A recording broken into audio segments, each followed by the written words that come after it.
What is up, everybody? Welcome to Eddy Live Show, episode number 141. I'm here with Elias Ek. How you doing, brother? I am good. Thanks for coming, man. I appreciate it. We are here for a special occasion. We're going to be talking about how to be an angel investor in Taiwan. Yeah. I'm excited to hear all about it, man. So tell me a little bit about it before we dive into the wings. Yeah. So, as some people might know, I've been doing this event for the last 6 years called the Dragon's Chamber. Dragon's Chamber, right? Yep. I'm the co-organizer. And, basically Dragon's Chamber is a pitch event for foreign entrepreneurs. So every team has to have at least one foreign co-founder. And every year we have more and more teams that apply. Yeah. And they come to us and we help them with, refining their business plan, and we help them to, improve their presentation and so on, right? And of course, one of the goals for these entrepreneurs is to get investments. Of course, yes. And there's not enough of that. Good. Right? Okay. There needs of course. Yeah. Well, I think you're the only one who's actually sort of made the move to actually create something like this. Well, I believe anyways. Yeah. I mean, obviously there are other foreigners that are out there investing, and there are, Taiwanese people that invest in foreigners or whatever, but not enough, right? I mean, when I'm looking at, for example, last year, we had about 25 teams that applied to our program. Okay. And let's say that at the very least, half of them are probably investable. Okay. Then, and of course, in the end, we had to pick 5 to be our finalists on the big stage and all that stuff. But, there's a lot of good teams out there. People that have, big ambitions for building things that could be, very, very profitable. Okay. And, we don't have enough investment money, around, right? Yeah. I mean, a lot of ideas, not enough angel investors to be like, let's make a move on this. Okay. So what we're talking about here is really early stage investments. Sure. Right? So imagine, you yourself, I mean, you've done it. You started you took every dollar you had in your pocket and then some, right? And then some, yeah. But there comes a point when you run out of that money. Oh, that's true. Right? Yes. Now, if you're trying to build something bigger, then, let's say at $1 million US or something, you can find, institutional investors. But how do you get to the point where they will look at you? Make the jump, right? Yeah. How to get to the jump. Yeah. Right. Yeah. So in most cases, you will need to raise, let's say, a few $100,000 US to maybe, finish off your prototype and maybe get it into the market or something like that. Yeah. So if you don't have that money, where do you go? Yeah. Right? So have you heard of the 3 Fs? Ooh, no, I haven't. Tell me about the 3 Fs. Man. Okay. Family, friends, and Fools. Yes. Okay. So usually we talk about, seed money coming from the 3 Fs. So the family, friends, and fools. Okay. All right. Okay. Now, if you have come from a different country to Taiwan, you don't have the same, number of friends. Oh, here, definitely. Right. Yeah. It takes a long time to build that network here. Yeah. You have moved, per definition, you moved away from your old high school buddies and all of that stuff, right? Yep. And you're away from your family. Yes. Your family might have money, but you're kind of out of sight, out of mind, right? Yes, agree. Yeah. I mean, even my own family, they don't really know what I'm doing here, right? They kind of see a few shots here and there, but they don't really know what I'm about, right? Yeah. And then there's the fools, I'm curious about them, yeah. Well, I mean, those people who are, let's say, crazy enough to invest in a startup, right? Okay. I mean, I've been there. I've invested in things that maybe I shouldn't have and whatever, but, and I'm not saying that I want to, lose my money, but anyway, you have to find people that are willing to make those investments. And again, if you don't have the network, if you don't have enough of those feelers out there, you're not going to find them. So anyway, so how do we do this? Well, I mean, obviously there is money in Taiwan or whatever, but sure, of course. So we need to build these networks. Yes. Right. Okay. And another aspect of this is, immigrant communities around the world are famous for pooling their money Yes. and helping each other climbing the socioeconomic ladder. Agree 100%. Yes. Yeah. Yes. I mean, think about the Every typical. country. Yeah. I mean, you think about the typical immigrant, groups in the U.S. or Canada, whatever. Yeah. You have maybe, groups of Swedish people or Mexican people Yes, or yes. whatever, and they help each other. Even in my hometown where there's not very many Mexicans, all the Latinos would come together, and Yeah. the Bolivians and the Peruvians and the Mexicans and the Salvadorians and everything. So yeah, it's 100%. So here in Taiwan, we don't really have big enough groups of any do not. We do one not. individual, country or whatever. But that's where we kind of need to look past those backgrounds and just saying, okay, we are all immigrants to Taiwan, right? I agree. Yes. And I think yes. one of the reasons is, and I've been arguing there for this for a while, because we don't call each other immigrants. It's possible. It's possible. Like for me, I think my parents are immigrants, right? Like my parents are Mexican, and they immigrated to Canada, and then so I seen, I was kind of raised. I don't know what like a third culture kid, whatever. Like there's the immigrant parents. You go inside the house, everything's Mexican. You speak Spanish. Outside, everything's Canadian. You speak English. And yeah, definitely. But when we come here, we don't really feel like we never say, hey, we're immigrants. No. But we are. We keep on using the word foreigner. Foreigner, right? yes, that's it. Which kind of Yeah. means a separation, right? Yeah. Which I think is part of this whole. We don't really build ourselves into a community and in the same way. We're foreigners. Yeah. So just a quick. Speaking of Swedes, we got Lucas in Taiwan saying, "What's up, guys?" Yeah. Love seeing you two chatting together. You know Lucas? Yeah, of course, right? Yep, yep. He's the man. We love Lucas. Lucas is fantastic. So, I mean, this is what we need, right? I feel like we need to start realizing as a community, we need to start coming together. Yeah. And those, I mean, there is a lot of takes money. Somebody to be like, to grab everybody and be like, guys, let's go. Yeah. And that's what it's about. I love it. Yeah. And the thing is, when people think about, being an investor, I think we think about I need to be a millionaire. lots and lots of Yeah. money. Yeah. And that's not really true, right? I mean, I've seen a lot of companies that, if they could raise, let's say, 1 million NT, it would really help them a lot. And, Sure, if we could have, 10 people investing 100,000 each, Yeah. right? Easy. Yeah. Yeah. That makes sense. Yeah. So are we going to eat these? Let's go. or- Yeah, let's start from here. I was saying, hey, let's go. Okay. So we start from this side. Start from the buffalo. So go. You want the drum or the wing? Yeah. Whatever you want, think brother. It's nice and easy. Yeah. Yeah. There you go, brothers. Cheers. Cheers. Yes. Yeah. That's a good one. Love that one. I think it's probably our most popular one. So it's a buffalo. But so originally buffalo was Franks and butter, but during the pandemic there was no more Franks, right? So I sort of made my own with local cayenne peppers, and then when it came back in stock, I was like, well, I think I like mine better. so this is it. Yeah. It's great. Yeah. Thank you. This is delicious. Thank you. I'm genuinely hungry too. Okay, good. We'll get more if you want. Yeah.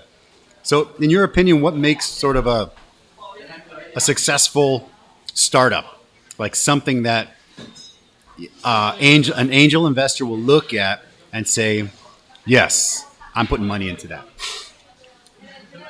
Obviously, the Dragon's Chamber is a huge thing. That's once a year. I was amazed how many people went. I was amazed with all the angel investors. It was amazing. It was an amazing event. And it's every November, I think, right? Yeah. November? Yeah. Okay. So next month we will be launching the applications for the entrepreneurs to join, Beautiful. right? Okay. So there is for the entrepreneurs, there is a whole process. They join, they apply in July. In September they start the auditioning process, and we give them advice and suggestions on their presentations and pitch, business right? plan over and over again until we pick the 5 finalists that are then going up on a big stage. Who chooses the 5? The angel investors, or is there a committee or group? So we have a small group. Okay. Myself and a few other experienced investors. And Okay. Cheers. Keep going. Yeah. Beautiful. I love that. and entrepreneurs that decide who can be the finalist. Okay. And then in November during the Meet Taipei event, they get to go up on stage. They get to show themselves off in front great. of. I think we had more than 200 people last. That year. that spot was packed.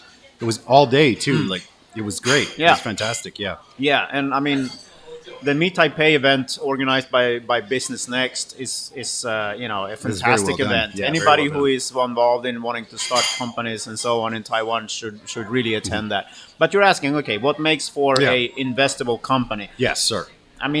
That's first of all a very, very hard question to answer. Sure. But, no. Okay. Yeah. right? Because every investor will look for different things. But if we're gonna try to boil it down, right? Your opinion. Yeah. We will look at first of all, is there a way to make money here?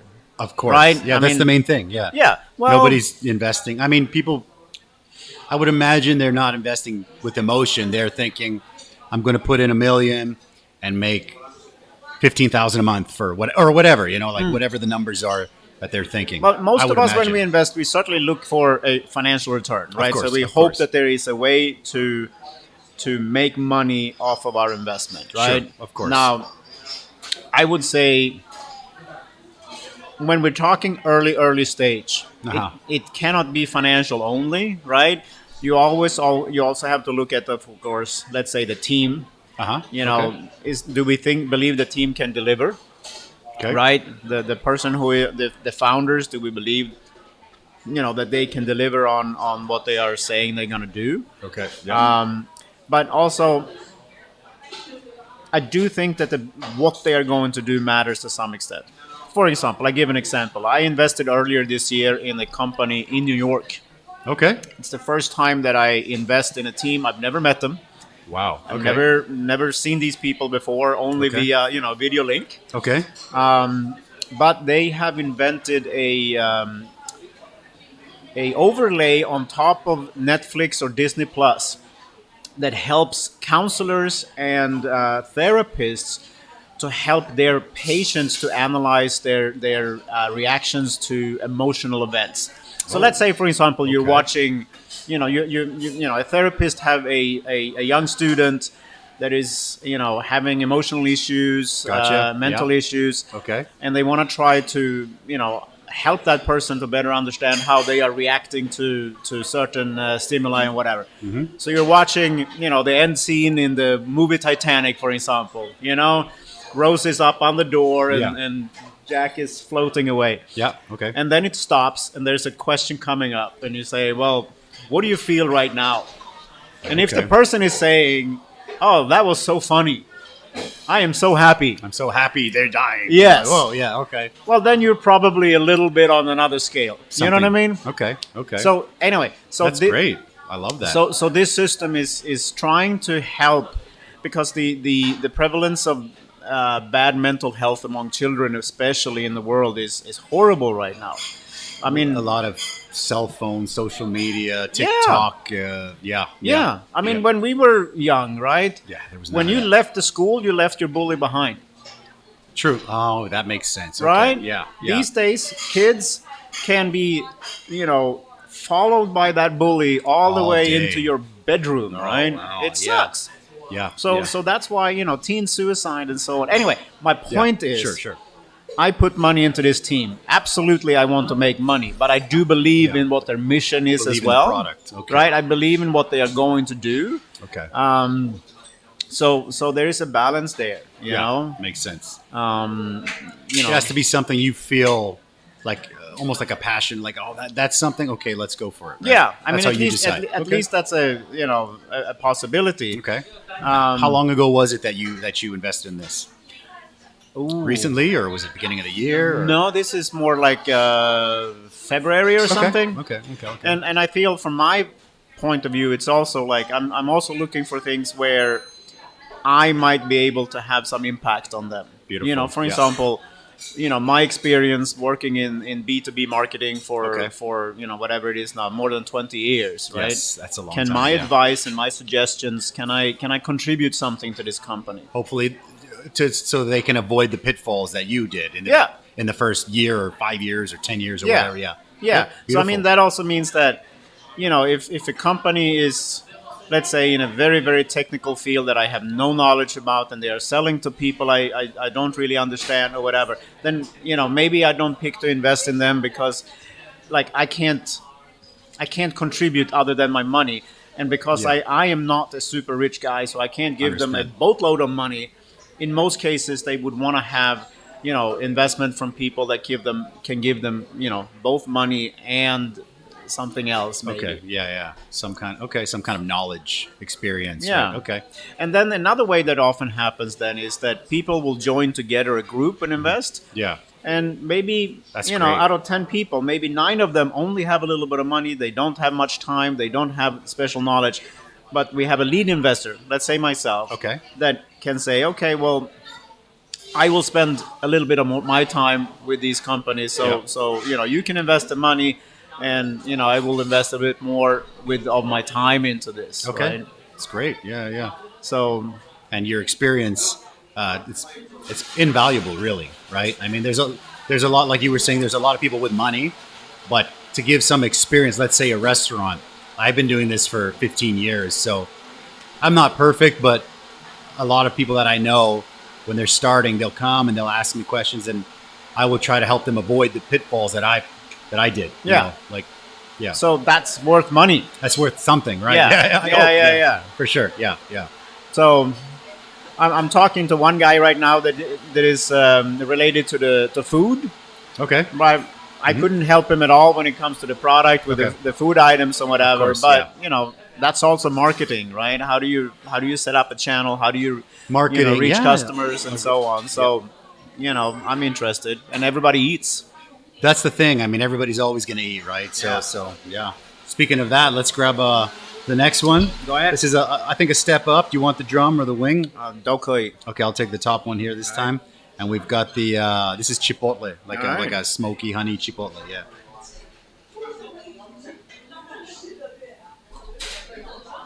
Oh, that's very smoky.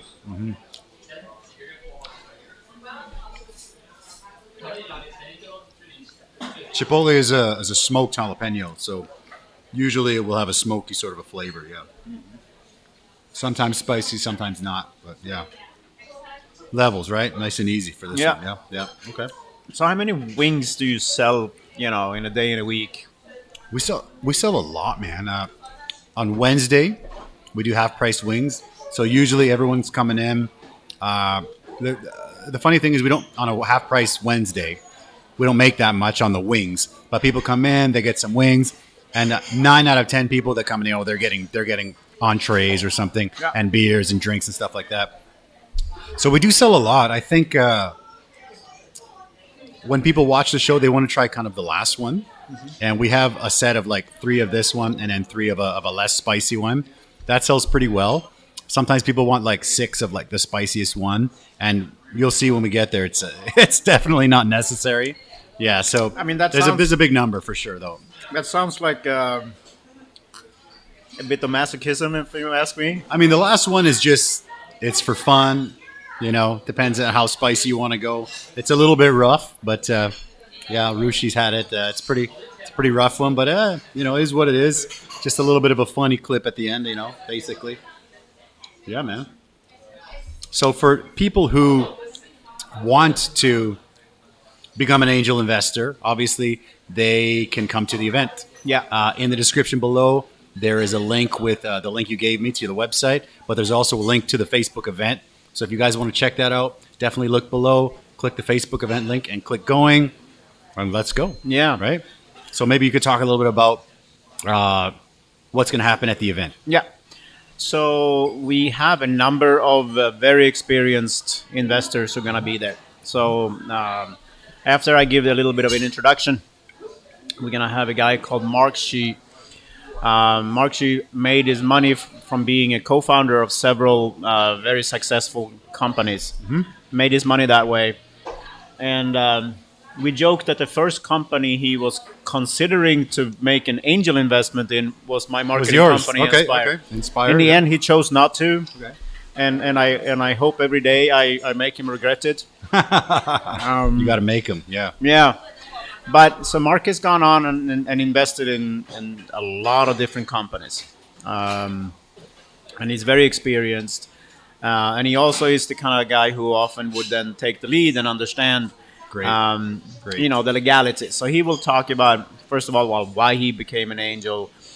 He will talk about how he picks companies and give some of the, there's different ways of making investments, right? You could just, for example, you can decide on a value of your company right now, and you can say, okay, so the value of my company is $1 million, and if you give me 100,000, I give you 10% of the company, and we're done. It's done, right? Okay.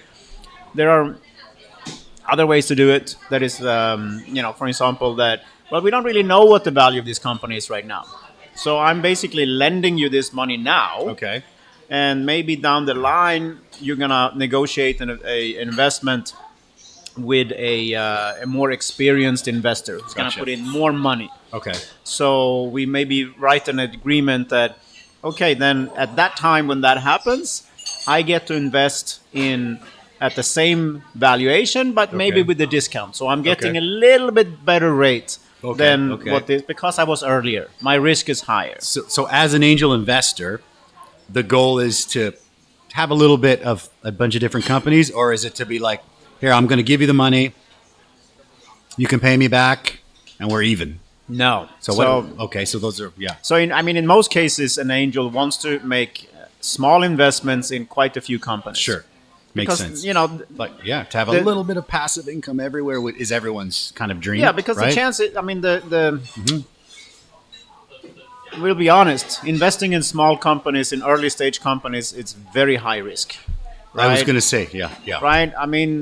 It's hard to start a business. So most companies will not make it. They won't become big, right? So in that case, as the angel investor, you're aware of that risk. And if the company goes under, it's just like, I'm done. Whatever. I knew that was going to happen. Your money is gone, right? Okay. And that's the risk. And that's why, in most cases, you want to invest small amounts of money into a number of companies. That makes sense. Right? Yeah, so that, out of this, who knows? Will you pick the right companies? We don't know. Okay. But let's say out of 10 companies, maybe one will become very, very successful, and 2 and 3 might... start scrape by. Maybe pay you a little bit of money, right? Okay. And then the rest of them, sorry, unfortunately, that money is gone, right? Okay. It's very important that you don't invest money that you need for your rent. Invest only what you can lose, right? Yeah. Okay. Very much so. That's kind of the rule of thumb, I think, for investing, right? Yeah. But again, you don't need to be rich. Like I said, 100,000 NT might be enough, to make an investment. Maybe even, some companies that are really, really early stage might just need, you can pull together more money and just investing 50,000, right? Okay. Yep. So, that's what we're trying to do at this event, right? We're trying to make as many people as possible come together. Anyway, so Mark will give us an overview of the legal issues. Mark, M-A-R-K. M-A-R-K. Okay. Yep, gotcha. So he will give us an overview of some of the legal issues and show us some of the companies he invested in and why and so on. And then after him, we have another Swedish guy, actually. I can't read the name. Torbjörn. Oh, there you go. Sorry, Lucas. Yeah. His middle name is Martin. So usually when Martin. I'm looking at Martin and I'm like, that's the only one I know I can say. Yeah. Okay. So Martin is a assistant professor at a university down in Taiwan. Okay. Right? And he has for many years been very deliberately been making and seeking out and making angel investments. Okay. So he has made investments in companies in Sweden, in the US, Wow. UK, I think. Okay. So in many different places. Nice. So it's impressive. He will give us also a presentation over the companies that he has invested in and is thinking about it. He looks for. Okay. Yeah. Okay. And then after he is done, we will have a panel discussion. Okay. So, and for the panel, we will also have a guy called Leo Lin who will join us. He started the company back in 2009 that was part of the Y Combinator accelerator. Are you familiar with Y Combinator? I am not, no. Okay. So in the world, there's a few large accelerators, groups that taking companies a little bit like Dragon's Chamber, but on steroids. They are basically like a Shark Tanky thing, maybe. Yeah, they are super good. They taking companies and maybe help them for 3 months and really help them go big. And many of the big tech companies that we know today, like Uber and so on, has been part of these type of accelerator programs, right? Okay. So you join, become part of their program, and you get access to a lot of help. Anyway, nice. So he joined that back in 2009 with his own company. Okay. And then after he was done with that, he then started to come back and actually make investments in other companies in that went through this program. Okay. So he's made quite a few investments in companies That's that great. way. Okay. Yeah. Okay. And so he's speaking and he's talking about it. Okay. Yeah. So he will be part of our panel discussion. Okay. So that's where we hope, that audience will also jump in and ask us any questions that they want to know. What concerns do they have? What thoughts? What fears? What dreams do they have about being an investor? I think most people, like you were saying, think if I want to be an angel investor, I need to be a millionaire or something, and I've got to be the guy who's kind of like, I've got $1 million to burn, what do we got, right? Because they see the TV shows and they see things like that. But you're saying sort of like the immigrant mindset, you can kind of pool money together. And that's fantastic. I like that. Well, I give an example. Sure. One of my best friends own an English school at Bushiban. Okay. And he was part of the Dragon's Chamber program a few years ago. Uh-huh. I think he started that company in 2018. And one of his earliest investors was a couple of English teachers. Okay. Right? Beautiful. And they... You can make some good money teaching, for sure. Yeah, definitely. And they are obviously, smart. Saving up their money. It's great. And I'm sure they are figuring out where and how to put it in both safe and less safe places, right? That's the way to do it. Yeah. And they invested in my friend's company, and already in the third year, my friend started paying dividends. Oh, right? Wow. Okay. So that means that he was earning enough profit to where he could start taking, that profit for that year and start paying out to his shareholders. Amazing. Right? To himself and the other shareholders, Beautiful. right? Yeah. And that's, one way that it can work, right? Yeah. And that's what I'm saying. It's like... That's the ideal situation, obviously. Yeah. That's beautiful. Okay. Yeah. Okay. And that's a beautiful situation. So now everybody wins, right? It's a win all around, win. Yeah. Okay. Yeah, so these teachers had saved up some money. They decided to invest in their friend. That's very smart. And after 2.5 years or whatever time they went, they started to get some of that money back and will hopefully keep on earning, dividends for the long run, Because a lot of people that I know that are teachers, they do something similar, but they go and open the school themselves, and some of them are successful and some of them are not, because teaching, or let's say cooking and running a business, it's a very different thing, right? It's a very different skill set. The learning curve is like that, right? So what you're saying, these guys, they're like, I don't want to open my own. I just kind of want to put some money in there, and that's great. That's fantastic. It's the classic ideal situation. Dilemma, right? Of somebody is being good at doing something and then will be, think that they should start their own business doing the same. It's the specialist, right? Yeah, exactly. Yeah. And running a business is hard. It's very hard. It might not be, for everybody, right? Yeah, for sure. But if you can, live frugally and save up money and believe that you have a little bit of risk, you can do that, right? Yeah, that's great. Yeah, especially since if they're both teaching, they're probably both making a decent salary.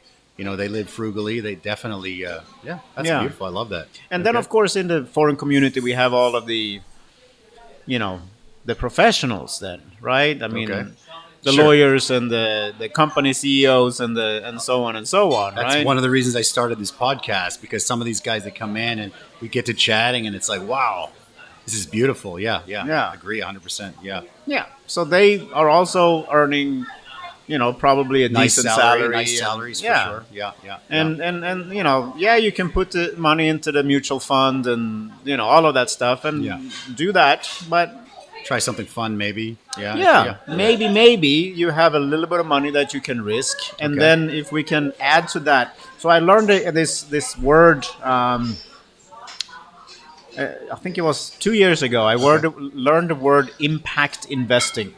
Impact investing. Okay. Right. Okay. So that means that when you are investing with a cause, so it's not just for the monetary return, right? Makes sense. Yeah.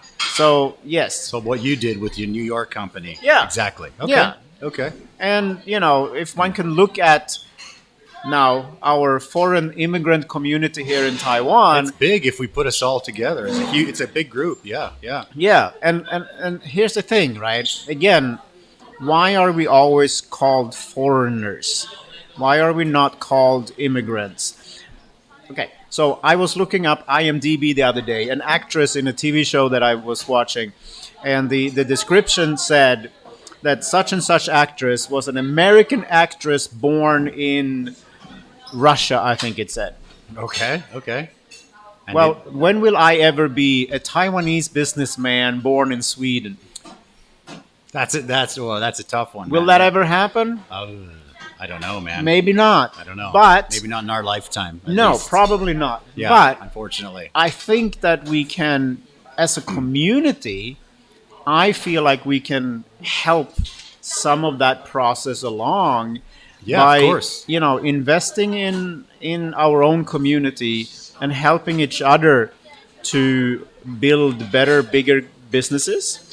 I like to use the example of people like, the people who started Yahoo, for example. Okay. Right? Yeah. Born here in Taipei, went to the U.S. as a teenager, became an American citizen, and co-founded Yahoo. That makes sense because Yahoo is still very popular in Taiwan. Sure. That makes sense. Okay. Yeah. Yeah. The co-founder of YouTube, Steve Chen, same thing. He was born here in Taipei. He went to the U.S. He could quickly, become a U.S. citizen there. Yeah. So when we think about them as entrepreneurs, we think about them as American. I didn't even know that they were Taiwanese, man. To be honest, yeah, for sure. Okay, right? Yeah, but then so why are we not Taiwanese? Yeah. Well, okay, so that's part of it, right? Yeah, but again, I think, for example, if we had more bigger companies here in Taiwan, founded by somebody born in another country, I think that would help move the discussions along when we are talking about things like citizenship. Sure, yeah, right? Of course. When we're talking about something more impactful, right? Okay, yeah. Or for that matter, how many foreigners have you ever heard complaining about how hard it is to get banking services in Taiwan, for example? Yeah. Well, guilty myself sometimes, yeah. Yeah. No, I agree, yeah. Almost everybody, yeah. Right. Almost every foreigner I know with the banking is like, yeah. There's a day. And why is that? It's because the banks honestly don't see us as, between the mafan and the reward, there's too much mafan and not enough reward. We're not worth the mafan. In their point of view, right? Yeah. Now, if more of us could start successful companies and start becoming, millionaires and decamillionaires and so on, that would be beautiful. And have more money to invest into the community again, right? Because at the end of the day, the bank is just looking at profit, right? Of course. Yeah, it's a business. Yeah. Of course. So imagine, for example, you yourself, Yes. turn Eddy's into, the next Starbucks, right? Billion-dollar company. Man. It's not easy to take the jump, man. We're working on that right now, but it's tough. It's definitely tough. It's tough. But just an example. Sure, of course. Let's say, when you make that happen, when Eddy's become a billion-dollar company, and you walk into the bank, right? Yeah. And you deposit, some serious stacks of money, and you are accessing all of their department, the wealth management and their tax dodging department. And, sure. Okay. Yeah. Well, the next person, who walks in and doesn't look like he was born in this country, maybe they will give that person a little bit more of a benefit of a doubt. Yeah, that makes sense. Sure. You know what I mean? Yeah, as opposed to, who speaks English? And they grab somebody from the back and they're just like... Yeah. So that's why I'm saying I think, so this event on Monday, anybody can come. Taiwanese, foreigner, whatever. Mm-hmm. That's for sure open to anybody. Sure. But I just have this special, hope in my heart that more foreigners will show up and just think about, maybe I can place some of my hard-earned money, and I try to be smart about it, but I will maybe place a little bit of it in this community. Okay, that sounds great. Right. Let's grab this next one, and we'll keep going. This one? Grab the top one. Yeah. You're the hungry man today. So this is Korean. So it's about halfway. It's definitely a little spicier. So I wanted to ask you, in your opinion, who should come? Who should come to the event? I mean, you kind of answered it, but direct on. Like, who do you think should come? June 20th. So anybody who has ever thought, I wish I had, invested in, I could have been a millionaire now. Okay. Right? I mean, so anybody who has a little bit of money, and again, it doesn't have to be a lot. And maybe you don't have money today. Maybe you just think, well, I'm working hard, so maybe next year. Yeah. But I want to come and educate myself. Okay. Right? I want to come and understand how it could work, so that when I do run into an opportunity or whatever, I at least know what questions to ask and what thoughts to think and who else can I go, whose door. Okay, I can go and knock on my door or Mark's door, and maybe we can invest together. Okay. Right? Beautiful. Yeah. So you're saying this is the first kind of event of its kind where it's specifically I don't want to hate using the word too, right? Foreigner, right? So it's basically a expat, foreigner, immigrant, whatever. It's an event, kind of run by you, right? I believe it's the first one, right? So is the plan to keep it going? Maybe 6 months, maybe once a year, an annual thing like the Dragon's Chamber. So I think what we're going to do... somebody could come now, and then, like you just said, I don't have the money now, but next year I will. Yeah. Okay. So by starting to build this network of people, so for example, right, we like I said, we're going to open up the applications for the entrepreneurs in July. Maybe some of the people that come on Monday will get a sneak preview of the teams. Oh, okay. Beautiful. Right? Okay. So instead of sitting with 200 people on stage in November, maybe we could have a private event where only those people who have actually identified themselves as maybe potentially being open to invest, they get the first chance to look at these teams. Okay. And we could potentially make deals that way, right? Because the earlier that you invest, yes, the risk is higher, but also you get the chance for a bigger reward, right? And very likely we will have to have more events, more education. Yeah.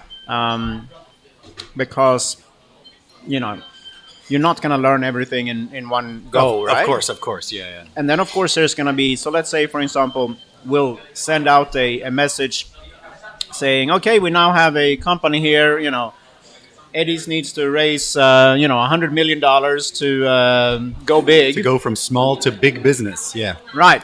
Okay. So now, come and attend our event and listen to Eddy and ask him every question. Yeah. And then, you as an entrepreneur would be bringing us an opportunity. You come and you say, look, this is what I have. This is what I want to make. I need this much money. I'm willing to give out X% of my company for this. Mm-hmm.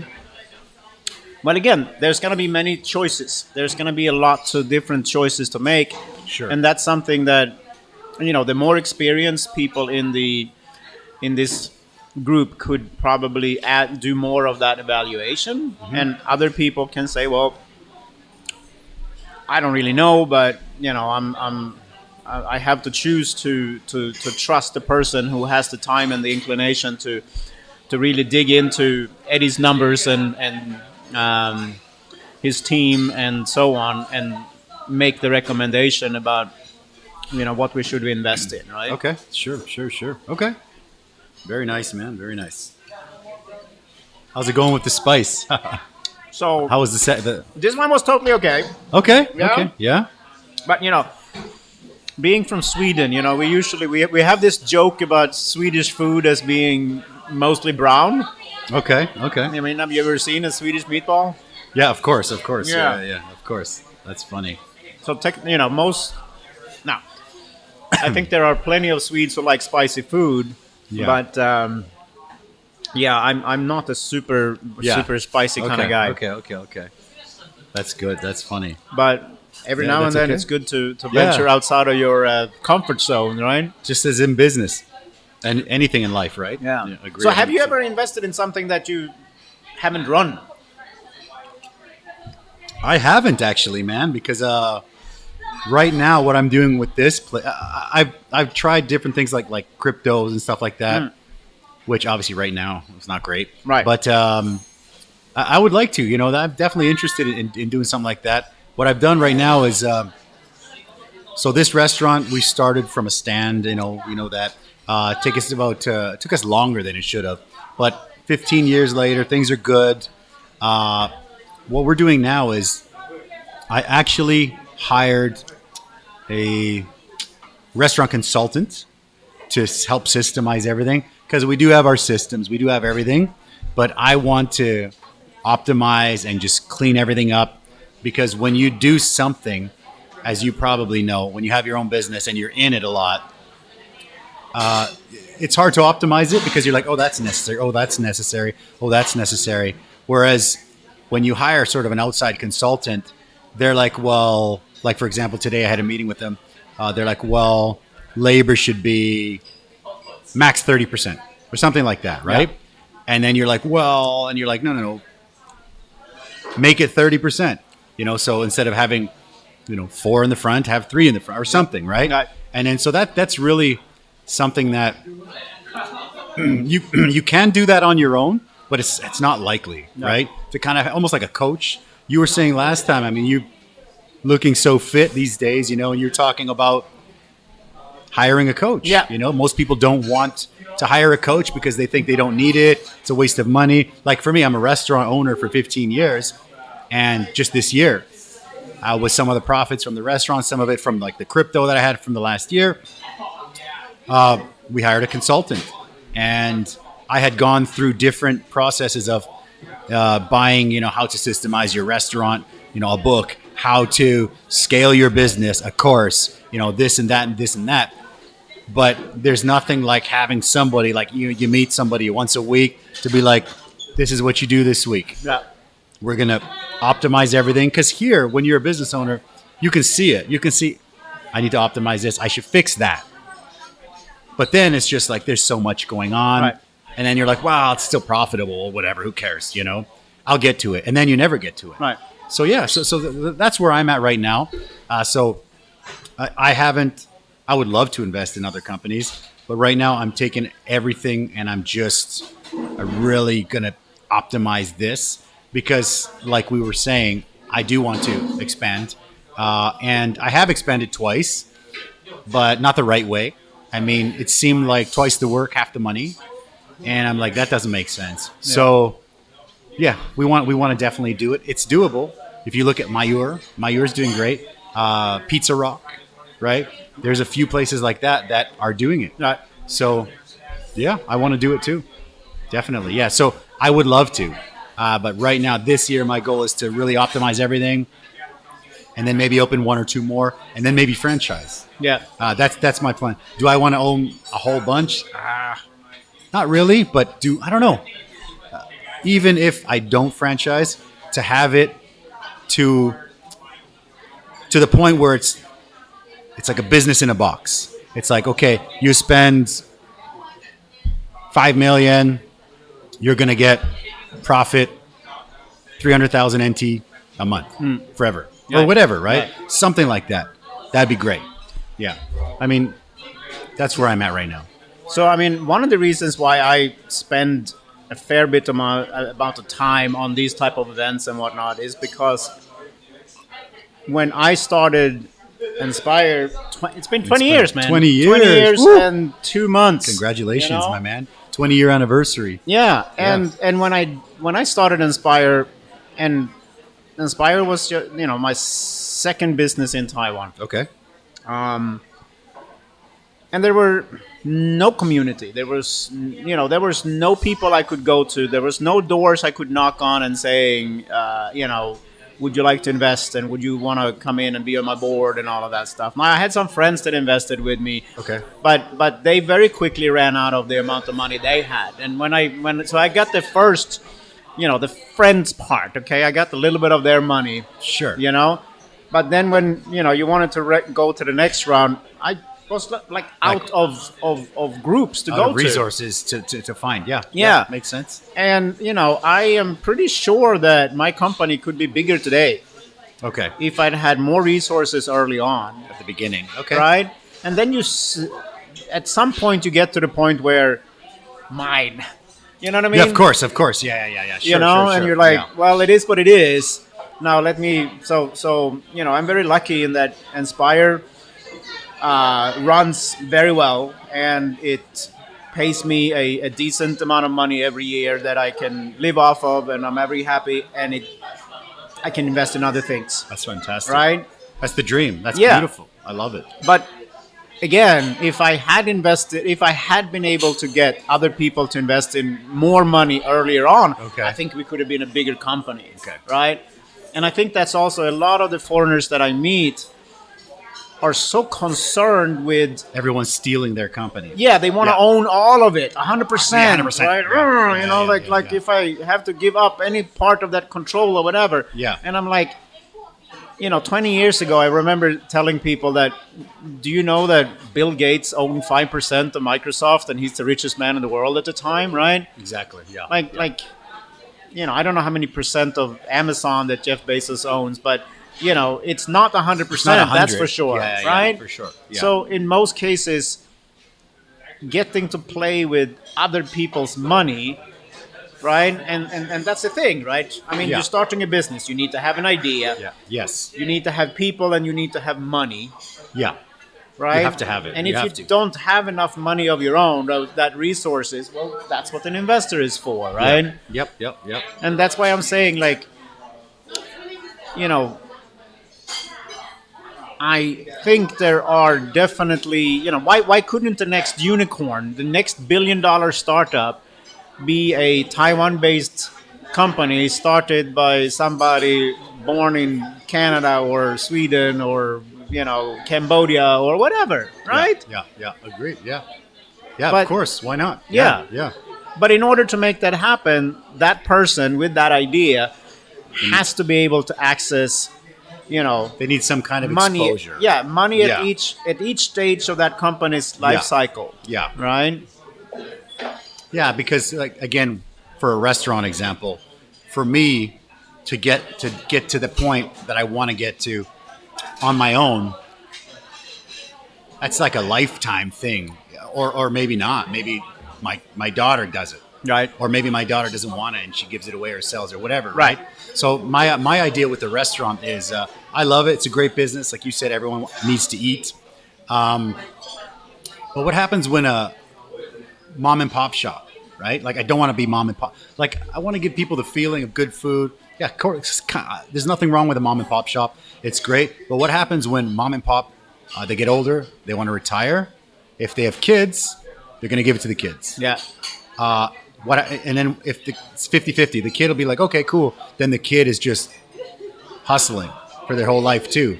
Or the kid will say, I've seen you guys killing yourself my whole life, your whole life. I don't want this. I want nothing to do with this. So then it's like mom and pop have this successful business, but it's kind of like they're the business, they're the system. Yeah. So they have to give it away, or they have to close it, or they have to sell it. And then if they sell it to sort of a real business owner, he systemizes it, and he like Tim Hortons in Canada, right? Tim Hortons, I guess, was started by a couple guys. One of them, obviously, Tim Horton, and it got to a point where they bought Tim Horton out, and then they blew it up, and Tim Hortons is everywhere, and it's not even owned by Tim Horton, right? So it's, I mean, that's kind of like a Din Tai Fung, right? Din Tai Fung, I think it was the son that systemized it and got it ready, and the first franchise, I believe, was in Japan. And then they had the franchise system set up. They were just like, whoa, this is great. So then they were like, let's put it everywhere. So now it is everywhere. Yeah. And it's great. And the food's still good. And I had a buddy that lives here, and he went to Consensus, like a crypto event in, I think it was Texas. And they went there, him and his wife's Taiwanese. After 2-3 days of eating Texas food, where did they go? They went to Din Tai Fung, I think it was Texas or California or whatever. But and they were like, it's great. Yeah. So you're saying Texas. That reminds me of a story I want to tell you. Please do. That's why we're here, man. Houston, Texas. Houston. What do you think of when you think Houston, Texas? Houston, Texas, I think of barbecues and cowboys and that's what I think of. American I'm a food guy, so I think of food. I think of American barbecue, like that slow 18-hour brisket. I think of like cowboys and old Western movies. That's what I think of. Yeah. I've never been, but that's what I think of. Right. Never been either, but okay. I learned this but those are pretty much the same thing. That's I think about. I think I think of barbecue and barbecue. Exactly. Yeah, love it. But I learned this statistic the last year that I felt was interesting. So now, there are big chains that make donuts. Americans like donuts. And there's big chains, right? Yeah, big chains. But then there is also the independent shops, Okay. Yes. Like you're saying, the mom and pop shops mom or and whatever. Pops. Yeah. So take a guess. In Houston, Texas, how many % of the independent donut shops are owned by somebody hailing from Cambodia? Cambodia? Yeah. Of all places, 200-something countries in the world, I'm talking about people coming from Cambodia. Cambodia to Texas. Yes. Donut shops. Oh, yeah. Man. What would be a logical number? A logical number, 20, 15% maybe? Well, do you think that 10 maybe? 10, 15, 20% of all the, born in Texas maybe people? Maybe five. Right? 5? Cambodia is not that big of a place, right? It's not a donut country. No, that's also, right. Yeah. So what if I tell you that 90% of all the independent donut shops in Houston, Texas is owned by somebody who is like first or second generation Cambodian? Yeah, does it blow your mind? That's a pretty mind-blowing stat. Yeah. I think, it seems random. Yeah. And it seems weird, right? It seems very weird. Yeah. Okay. So let me tell you the story. Yeah, please. There was this guy called Tony, or that was the name he took when he came to the U.S. So he came to the U.S. after, the war, Vietnam War. He got himself a job in a donut shop. And he says, well, it seems like a lot of people, this is in the U.S., right? Okay. And he looks at, how the boss there is, taking some fairly, simple ingredients, dough, fries them in oil and dumps them in sugar and sell them for a profit. And he's figuring it's pretty low cost. Yeah, this is a pretty good way. It shouldn't be that difficult. It's like a legal drug, right? Yeah. I've never made one, but it doesn't. Yeah. So he learned how to make donuts, and he, worked hard. He saved up enough money so he could start his own donut shop. The immigrant story, basically, right? Yeah. Okay. So he made some money. He did that. Then as far if I remember the story correct, his cousin came over. I love it. So Tony helped his cousin. Says, okay, I'm gonna lend you some money. I'm gonna teach you how to make donuts and how to start your own donut shop. And then some other relative or friend came over, and they did the same. They started pooling together money. They helped people learn how to do it. They started, one shop after another, until and it went from one city to another, right? So somebody said, well, there's enough donut shop in Los Angeles here now. Let's move to Houston, Texas. And they continued this investment in their own community, right? Okay. Beautiful. Yeah. Now, again, I'm not saying that we all need to open up, donut shops here in Taiwan. What I am saying is that wouldn't it be beautiful if, those people, whatever they want to do, if they want to start, a Mexican restaurant, or an English school, or a software company that, helps multinational companies to solve some problem. If we could find, the seed money to be able to take it to the next level, and potentially build something big and beautiful. And, when they do, that profits comes back into the foreign community here in Taiwan. Yes. I like that. I like that a lot. I think it's a beautiful mindset to have, because again, Mexican restaurant, that's what we do, doing it for 15 years. There are other Mexican restaurants, and I know pretty much all of the owners, and now everybody's pretty I don't want to say friendly, because they've always been friendly, but it's always way back. It's always like, oh, my food's better than his. Oh, screw that guy, whatever. And it was always I always describe it as, maybe it's not a good thing to say, but it's kind of like a bucket of crabs. You know what I mean? There's one crab, he's getting out, he's getting his way out, but then the other crabs are just and they kind of pull him back down, and it's and that's always the worst mindset. For me, with this podcast, again, I've had owners of different Mexican restaurants. I've had owners of Mexican taco food trucks come in, and a lot of people ask me, they're like, why are you promoting your competition? And I'm like, they're not right here. They're good people, very different style of food. I think they're great people, and I want you to come here. I want you to know about them. I want you to try their food. If you're eating their tacos, that's fantastic. I think that it's something that's very important, and I think it takes people longer than it should to get to that point, I think. And of course, when I was new, I was like, oh my God, there's a new Mexican place. I better go try it, But after you're in it for a while, it doesn't matter. There's more. That's great. That means more people are eating it. More people know. So we're one of the first. And way back when there was no other ones, we would always ask people, oh, is it your first time eating Mexican food to Taiwanese? And they'd be like, oh, no. I've had it before. Like, oh, really? Where? And they would say KFC. And no idea, right? But now they're like, oh, I've tried this place. I've tried that place. And I'm like, oh, at that place, you've got to try his mole. It's fantastic. Yeah. So I think building the community it's huge. Yeah. It's really huge. And the story that you just shared proves the point. Yeah. For sure. 100%. I love that. So, let's help each other, make more money and show also the society here that, we are all contributing to this country. What are we digging into? Agree. Let's go. We're going on this one. All right. This one is from a local hot sauce company called Empress Hot Sauces. All right, and this is their they're good. They're good stuff. And this is sort of like a ghost chili, but it's very well balanced, so it's not too spicy. Yeah. A little doubled up on the wing this time. Yeah. So it's at this point, we usually like to go through the pictures. So I got some pictures here. So you look at a picture and you tell me what you think, right? So we'll go number one. All right.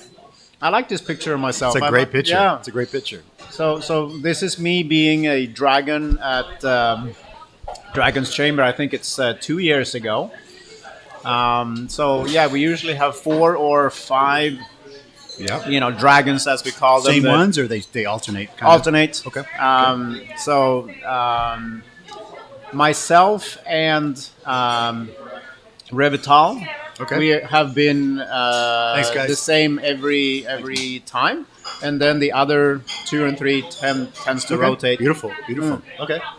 And this is Kelvin. I mean, the other guy there is Kelvin. He's from a company called W.I. Harper. They are a very active, like Series A investor. So let's say $1 million US. Oh, wow. Okay. But before you're going to be able to come and talk to Kelvin about your company, you already have to be at a certain level, right? He's not going to talk to you when you only have, a PowerPoint. You know what I mean? No, so, of course. Mm-hmm. Kelvin needs for his teams to be able to raise a little bit of money first so they can get to a certain space before they're, so to speak, ready for him, right? Beautiful. That's my man, Alex, Monster Pizza. Shout out to Alex. Yeah. So he was the winner a few years ago. Uh-huh. And, to me, this really shows that. He told me the resources that he got from the people there from winning was unbelievable. It helped him so much. Yeah, so you can see he gets, a small amount of money. That amount of money is not going to be the key thing, right? Sure. No, of course. But at this point, when he's standing up there as the winner, he's, already gone through a 3 months long, process of feedback and presenting over and over again and talking about his business. And I mean, like you hired a restaurant consultant. I mean, that 15 might be years later. Yeah, that might be the first time that you're, so to speak, opening up to an outsider and say, yes, look here what we're doing. Yeah. You know what I mean? And it's scary to be like, for sure. And my wife is my partner. She's Taiwanese. So she's really deep into the numbers. So it's tough for both of us, but it's the way to make the move. It's the right thing to do. Right. Yeah. So, I mean, I would imagine this might have been the first time that he, had to go through and opening up about his own business to this extent, over and over again with, so to speak, strangers, right? Yeah, for sure. But strangers that, do have experience running businesses and so on, right? Yep. Yes, sir. And these are the winners, the finalists and the dragons. This was 2021, I believe, right? Yes. Yeah. Okay. When you were there and doing the live show. It was fantastic. Live show. We had it here. It was great. So the winner last year. It was the app, right? It was the education app, I believe. Was it? Yeah. Okay. The Manga Chat company. Yes. So they are also into mental health. Okay. So these are fun bunch of great people. I mean, that's the thing. I mean, there's a lot of energy. That's great. Both if we're talking the investors and the dragons and the teams are all there, to really share, I feel. Sure. Right? You've done well on the spice, brother. Keep it up. Yeah. Fantastic. Yeah. What do we have here? Recognize a few. That's the Red Room Rendezvous, I believe. Yeah. Got Vivek in the front there, right? There's John right there. Yeah. There's Priya in the front. That's right. Yeah. There's the whole rendezvous crew. There's Manav in the back. Yeah, so this is the Red Room board. Yeah. Right? Yeah. Or the Red Room members. Uh-huh. Yeah, some of these are involved in Dragon's Chamber as well. Okay. And, I mean, there's a lot of good organizations in the foreign community, right? For sure. Yeah, agree. Yes. So Red Room is fantastic for, promoting about artists and stuff like that. So I would kind of say, we're kind of, doing, we're doing the entrepreneurs, Red Room might be doing the artists. I think it's great. Yeah. And there's, of course, overlap. And then you've got in the middle, you've got John, and they've got the All Hands Taiwan, right? Fantastic. It's amazing what they have achieved. Yes. And there are some, definitely some entrepreneurs here. Yeah. Vivek is funny. I love Vivek. Yeah, and it's hilarious, that guy, man. Tammy Turner, for example, who's been living here in Taiwan for so long and has been running a translation agency for so many years. I mean, she was, when I arrived here 22 years ago, she was one of the first foreign entrepreneurs one that of the I met. OGs. Okay. Yeah, very much so. Beautiful. Yeah. And here's myself. I kind of every year for the Dragon's Chamber event in November, I kind of give let's call it the State of the Union speech. Good speech, man. I was moved by that. That was beautiful. Yeah, because I do Because you're think... so humble, and I was like, holy shit, that was a great speech. All right. Oh, Beautiful. thank you. Yeah, fantastic. Yeah, so I kind of want to tell people about what's going on with foreign entrepreneurs. Yeah. So this is Jessie. Had to throw that in there, of course. Yeah, Beautiful. thank you. So Musa. there are 3 co-organizers of Dragon's Chamber. Okay. So myself and my company Inspire, Musa Trademark and Jessie. So they make, as you sounds, trademarks. Trademarks, yes. I've got my trademarks done through them. Yes. Yeah. You guys for them, yeah. Which is, of course, it's important to Super protect your important. brand and, Yeah. and everything. Yeah. And then the third co-organizers is the Canadian Chamber of Commerce. Didn't know that. Okay. Yeah. Okay. Oh, that makes sense with the Canadian. Okay, the shirts and stuff. Yeah. Okay. Okay. So, for those people who show up on June 20, we will have Moosehead beers. oh, And right on. we're Yeah, buying okay, pizza okay. from Mary Joe. Jane, Okay. Okay. which, okay. Beautiful. I've been told is a Canadian-owned yeah. company, right? Moosehead is Joe, right? Yeah. Yeah. Canadian beer. Beautiful. Okay. See, I did not know that, and I'm Canadian. Okay. Yeah. That's why I was saying it makes sense with the shirt. My daughter's actually, the funny thing is, that shirt, my daughter has that shirt, and it's been buried forever, and she's actually wearing it today. All right. That's hilarious. And it wasn't planned. Yeah. It's crazy. Yeah. Hasn't worn it in a year. Basically, the Dragon's Chamber came about because John and Kerry Kellenberger and a couple of other people from the Canadian Chamber, their small business committee, they had been watching the Dragon's Den TV show, It's a great show, yeah. and they came to me and they said, I think we need something like this, right? I love And that. I said, yeah, let's make it happen, So we started doing it. You And- talk to the right guy. You're like, okay, let's yeah, do it. Let's make Yeah. it happen. Beautiful. And these are the Dragons Den from last year. So Revital on the left is a fantastic entrepreneur who is also spending a lot of her personal time coaching other people. Okay. Then we have Tammy, who works for a investment fund. Okay. So she's nice. actively out there looking for opportunities. The man in the middle there is Martin, who's going to be at the event next week. Beautiful. Okay. And then we have Ian, who is also the principal for an investment fund. Okay. And then, of course, myself with the beautiful hair. There you go. Yeah. Fantastic. There we go. Oh, yeah. So this is All Hands had All Hands event, right? event a few weeks ago where they interviewed 2 of the former contestants or finalists of Dragon's Chamber. Okay. And that was really interesting, let me tell you. To Yeah. sit in the audience and listen to... How it's helped their business. Yeah. So, All Hands interviewing 2... former contestants about their experience and what they had gained from Dragon's Chamber and stuff like that. It was a fantastic event. Beautiful. So big shout out to All Hands for All organizing Hands is that. great. All Hands is great. Oh yeah, so this is an event that we are... This is coming up, right? Yeah, it's coming up. There was on, one, I believe, and then...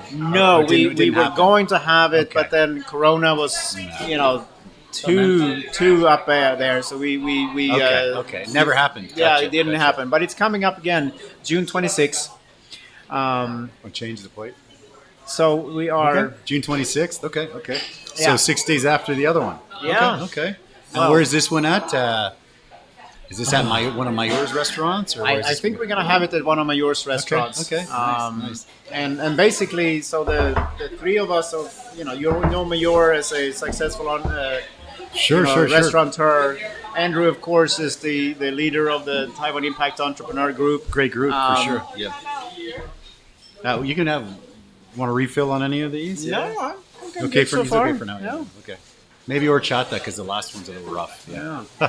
Okay. So June 26th. Yeah. I will actually get the link for that and I'll put it in the description as well. Right. Yeah. So here Okay. we are, very specifically looking at people who wants to get into the food and beverage I industry. think it's a lot of people. That's a lot of people. And again, I mean, like you're saying, Mayor is one of the few that have really built, a multi-chain. I mean, he's opening up, I think, his restaurant number 11 down in 11 or Taichung 12, soon. Yeah. I believe he got maybe 10 or 11 himself, and now he's franchising and stuff. Yeah, I haven't talked to him in a while, but I follow him a lot. Yeah, I'm a Mayor fan for sure. Yeah. Yeah, I yeah. had him on. He's a good guy. Yeah. So he came to us and said, I'm looking for things to potentially invest in. Okay. Right. Beautiful. Okay. And of course, myself with my marketing background, and Andrew, of course, have been coaching. Andrew's great. Yes. Entrepreneurs for decades, right? Yeah. So we're hoping that people who are, thinking about starting, let's say, a restaurant, or they want to start wholesaling something, or they want to start importing food, anything that has to do with food, really. Yeah. Please, come to our event, and Okay. we basically sell two types of tickets. One is for people who wants to pitch, meaning Okay. they're going to get up on stage, Sure. and they're going to tell us what they just want to do, and then we're going to, so to speak, coach them in front of other people. Okay. Okay. And then you can also, if you don't want to get up on stage, you could just sit in the audience and just listen. So there's Okay. like two Okay. different types of the tickets to buy. Beautiful. Okay. Okay. So is it kind of like not quite a dragon's, chamber, but it's just kind of like a mini food focused sort of mini version. Okay. Just during that one day, come Okay. and during the event, let us try to dig into your business Beautiful. in a short period of time. Beautiful. I love it. Okay. Yeah. I believe we got one more. Last one. All right. There we go. Eyes lit up this on that is one. one of the companies that I invested in the last few years. Mm-hmm. So I'm invested right now in about 10 companies, I believe. Wow. Kigo, Okay. I invested in, I guess it's about a year and a half ago. So we make e-bikes specifically for delivery couriers, right? I remember the post. That's why I got the picture because it's fantastic. Yeah. So think Uber Eats, Food Panda, those kind of companies. We hope they're gonna go greener and cleaner. yes. Right? Okay. Yeah. So of course environmental issues, but it's also somebody who is out there delivering food today. They're riding around on a gas scooter. Yeah. Yeah. They spend about 20% of what they earn on On gas, oil filters, insurance, That makes license, sense. and Yeah. stuff like that. Yeah, yeah. That's a lot of money. That's a huge cut. Yeah. Yeah. Right? Yeah. Wow. Okay. So by using an e-bike, Okay. they can really have some. cut that cost down, right? So it's a win-win situation, really. Horchata? Yeah. So this is a Okay. fun So that's it, group of Kigo. people. Yeah. And how's it going so far? I would say we're still early days. Okay. So we are talking. So I looked at Would- the list. I would imagine in Europe that would be huge if it's not there already or Yes. something similar. So Okay. so in the world there's about 30 million delivery drivers. Okay. There are 22 unicorns that has Okay. formed in this industry, right? So again, Food Panda, Uber Eats, Sure, Bolt okay. and Bolt, and so on. Yeah. There's like 22 of them Lyft worldwide. or whatever. Yeah. There's a whole bunch. Yeah. And Kigo, we are talking to 6 of them so far. So we have Okay. 6 of these billion-dollar companies that are currently testing our bike. And we hope very soon to be Great. able to start announcing Congrats. the sales, right? Okay. Oh wow, beautiful. Okay. Yeah. That sounds great, man. So we now have Congrats on employees that. in Germany. We just hired somebody in Sweden. Beautiful. So it's Okay. been Okay. what is it now? It's been 28 years since I left Sweden. It was a special feeling Okay. to hire a first employee. Hire a Swede. Okay. Yeah, actually he's Dutch, Oh, he's Dutch. Okay. but he works in Stockholm. But he's in Sweden. Okay. Yeah. Okay. All right. Beautiful. That's it, man. Yeah. Those are the pictures. Yeah. Yeah. Some good ones in there, I think. Yeah. Your eyes lit up on the Kigo one. I gotta say. Yeah. Good stuff. Well, because Kigo, I think, has a Is that here? The Taiwanese company, or where's So, Kigo based? so we are headquartered in Taiwan. Okay. We are actually registered in Singapore. Okay. Right. Okay. That's a common thing, it seems, right? Yeah. Yeah. Yeah. For various legal reasons. Okay. A lot of investors, international investors, prefer not to technically invest in a Taiwanese company. Okay. That has to do with how your the accounting rules and, Okay. and things Okay. like that. So in many cases, you will set up a holding company in Singapore or elsewhere, Mm-hmm. I've heard of even that. though you're running your company out of Taiwan. Okay. Okay. But I do think, I think Kigo has a potential to become a unicorn in itself. Beautiful. Yeah. Okay. Okay. And so, do you have bikes here? Have you talked to any of the, like, if you talk to Uber, headquarters, does that mean also is that Uber here, or is everybody So disconnected? we're talking to every country is basically separate. So we're talking to these type of companies in various countries. Gotcha. And here in Taiwan, I mean, I kind of was like you. I thought that's gonna be Europe only, and then I mean, it's like that's what I think when I think of, like, for example, I live here, in Tianmu, right? And whenever I see a bike with like a big wagon on the front or a huge basket, I'm like, oh, for sure, it's a European. And then when they come out to get the bike, it's so European. Or if there's a bike parked in front, I'm like, it's going to be an 80% chance it's probably a European. Right. If it's like a sport bike or something, it's like for mountain biking, it's probably an American. But if it's got like a big basket with toys and wagons and stuff, there's a good chance. That's why. Yeah. I've never been, but it's just what I see. And generally speaking, I would say that probably makes sense. But we did the Taipei bike show. Okay. In March, and we were blown away by how many delivery drivers. I mean, there's 100,000 delivery drivers in Taiwan right now, and a whole bunch of them have been contacting us and basically saying, when can I buy one? Where can I buy one? Okay, right? wow. Okay. And we had never planned for it. So we actually, even though we have, is there we have certifications to sell in Europe. Yeah. We have certifications to sell in US. Okay. We had not applied for the certification to sell in Taiwan. Okay. Yeah. D-Man, very interesting, great initiative. Thank you. Appreciate it. Cool. Thank you. That's really cool, man. So you're not available here. Are they made here? They're made here. Okay. Yeah, for sure. So that's Down quality. in Taichung. Did you Taiwan's know famous for quality bikes. Yeah. Right? Did you know Bicycles? 63% of all bikes are made in Taiwan? I did not know that. Yeah. I know it's known for quality. Yeah. But I did not know that. The big one is Giant, I think, right? Mm-hmm. I don't know much about it, but it's Giant, Merida. But okay. I had Giant bikes as a teenager. I would have bet my life on that Giant was an American company. Right? Yeah. I was so sure. Okay. Yeah, well, Right? It makes sense. Yeah. Yeah, but again, though, I feel like we, from a Taiwan Jayo kind of situation, I hope we can see more brands being started that dares to call themselves Taiwanese. Well, that's a whole other podcast. But for sure, I believe so. I think, like I said, we've been here a long time. It's a great place, man. People are really nice. I don't know. I think if all the immigrants, we can get together and kind of help each other out. I think that's a huge step in the right direction. Yeah. Because think about it again. What would the U.S. be without foreign immigrant entrepreneurs, right? Yeah. I mean, Elon Musk or something. Yeah, I was like, come exactly. on. Yeah, exactly. Google. We don't think about it, but they are half founded by somebody who was born in Russia. Yeah. You know what I mean? Because the U.S. is so good in some ways to when at least when somebody is successful, they're so good at embracing this person and just call them, of course, American. Of course, you know what I mean? Yes, I definitely know that. Yeah. So is this gonna hurt? Or let's go. Last one, man. Let's grab it. Yeah. So you want the drum or the wing? So this one, you take the drum this time. Just a quick disclaimer: don't touch your eyes. That is right. Yeah. Yeah. Don't rub this on your eyes. Right. And wash your hands 3 times before you pee. Cheers, man. Cheers. We made it all the way. Yes.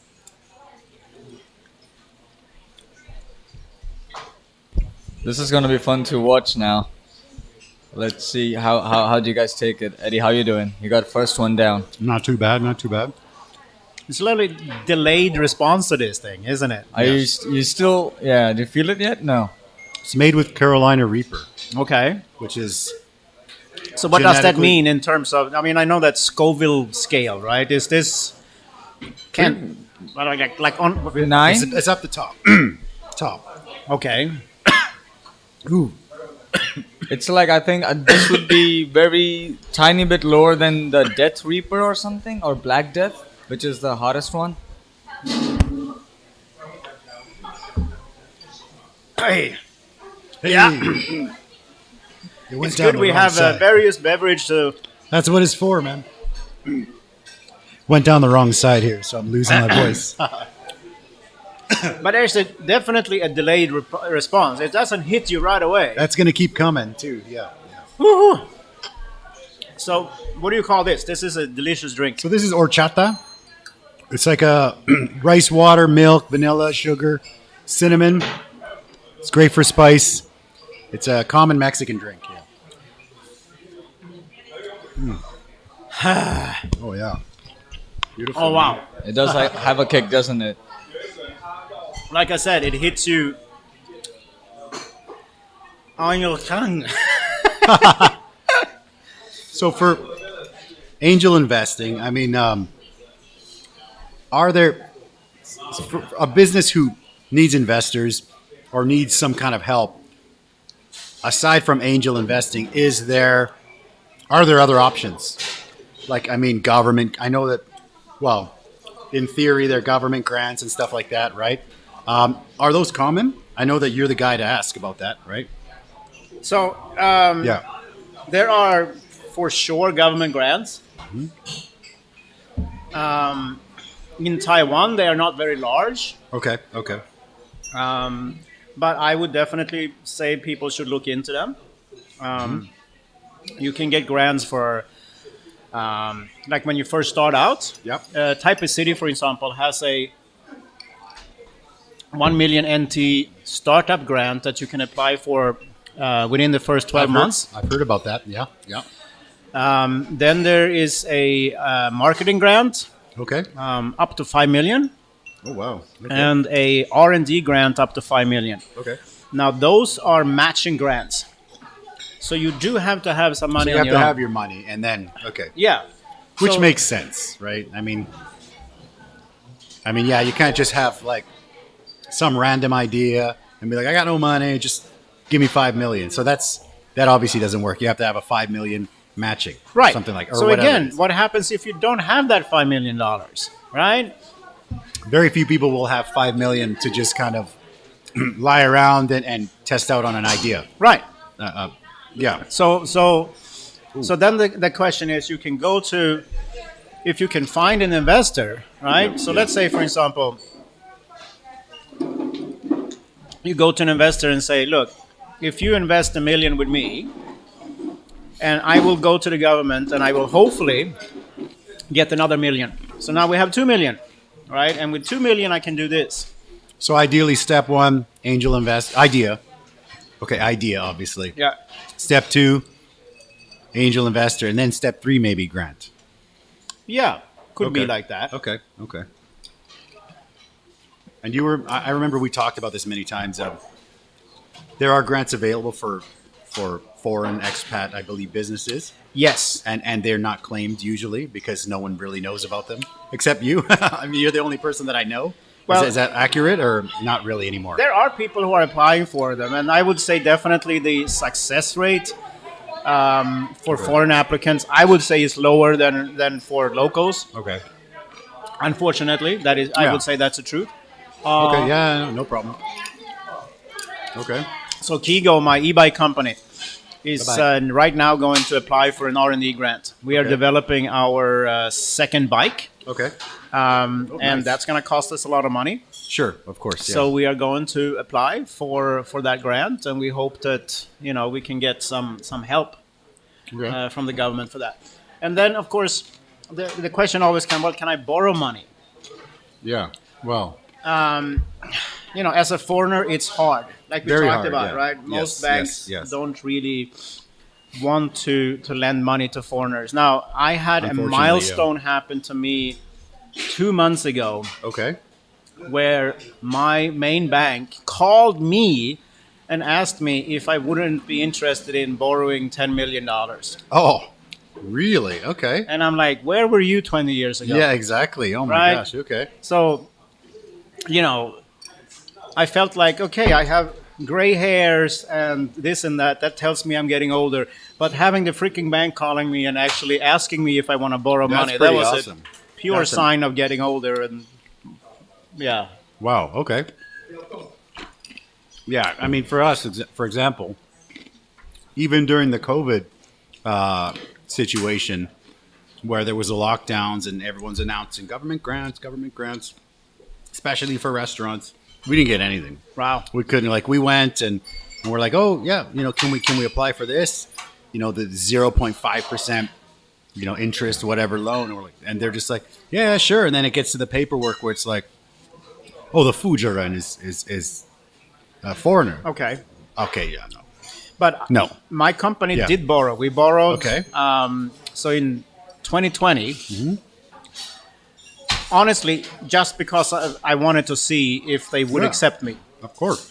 And Spire was, we were successfully, we borrowed 3 million NT, where my company, so this was on the the government loan guarantee program. Yeah. So you first have to go to the government. You have to supply basically a business plan saying, okay, if you borrow this money, what are you going to do with it? Okay. If the government says yes, they refer you to a bank. The bank then does their own credit check on you, but they knowing that if you would default on the loan, the government would cover some of the bank's losses, right? Gotcha. Okay. So I was very happy, but I mean, so even with the government support, and then except for that, only me as the Futseren being the guarantor for this loan. And after all the other hassles that so many foreigners are having with banks here, whatever, I felt pretty good about that. Yeah, no, that's fantastic because, I mean, being here for so long, I mean, my wife is Taiwanese, so everywhere we go, if it's with me, if I'm by myself, it's kind of like, everybody's kind of like, what are we doing? But if my wife's with me, they're just like, oh, okay. They're like basically face palm. You go over there. Let me talk to the wife. I'm like, no, I want to do it myself. They're like, no. It's like, oh, thank you. Yeah. But I do think that there are ways of making your business, look better to the banks. There are ways to, for example, they're going to look at not numbers. Yeah, they're going to look at your financial statements every year. And there are ways of, making them look a bit cleaner and whatever. You can manage your business to some extent towards the idea that, down the line, you're going to look better towards for that. Yeah. Okay. I would say. Yeah, that makes sense. We got Bam Morris. He's been on the show before. He's awesome. Let's go, Eddie. Appreciate it, man. Got to get you back on here when you're back in town, brother. Yeah, man.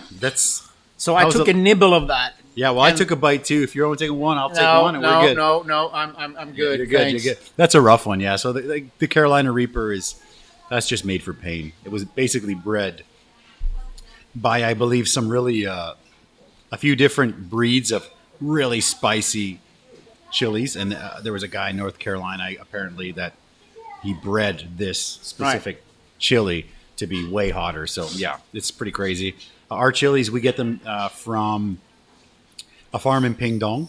So yeah, it's nice to use local ingredients and stuff. So it's cool, man. Yeah. Local area. Yeah, Taiwan, it's a good place, man. You're investing in the community, so for sure. I always, everything I do, the beers, everything is local. Yeah. So we try to do that. Yeah. I mean, Red Point, right? Red Point, I mean, talk about. Yes. Here we have, shout out to people who started something here. Exactly. In Taiwan, Red right? Point, fantastic. Yeah. That's what we need to see more of. Yeah. No, that nibble was enough. I'm gonna go home and kiss my wife now and see what she thinks. Just wash your hands 3 times. Yeah. So we made it all the way through. One more time. Why should people go June 20th? June 20th is how and why to become an angel investor. So anybody who has ever thought about, I wish I could have been, investing in, let's say, Facebook or Google or something at the very early days. Well, in order to be able to do that, you need to be part of a community that, can receive those kind of offers, and you need to learn how to do it. So anybody who has a little bit of money, and it could just be maybe 100,000 NT that you think that you could potentially risk, because there is high risk you lose your money. I want to state that. Yeah. But there are, of course, ways that you can, protect yourself by, doing it in the right way and investing, again, together with people who are more experienced, and so on. And by doing that, and that's what we're trying to do. We're trying to start basically a community of people where together we can make these type of investments. Okay, beautiful. So if you guys are looking to become an angel investor, if you've ever wanted to be one, or even if you think maybe next year I'd like to try it, Yeah, June 20th. Come and educate yourself. Check it out. Yeah. Come and listen to experienced people telling you how it could work. Okay, yeah. So if you guys want to check that out, the links are in the description below. There's 2 links. One has all the info that you're going to want for the event, and one is the actual event link. Yeah. And check it out. You'll be able to meet this man. You'll be able to meet a bunch of angel investors. You get to learn a lot of stuff from Martin and other angel investors. Yep. Yeah. Beautiful. Awesome. Please come.